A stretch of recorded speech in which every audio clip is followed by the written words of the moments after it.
Hello guys, in this video I am going to show you how to set your region in the Zaful application, but first I just want to mention, don't forget to subscribe to my channel, because at 10,000 subscribers I am going to show you my whole YouTube revenue statistics and growth strategy, as well as how to make money online.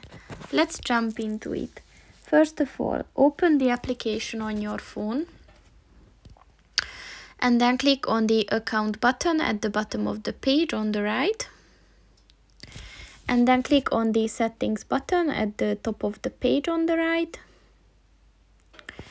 And then click on the country/region button. And as you can see, you can search or you can just scroll up and down to look for your region or country. And if you found it, then just click on that and then click on the continue button, and your country is set. So that's pretty much it for this video, guys. See you in the next one. Goodbye.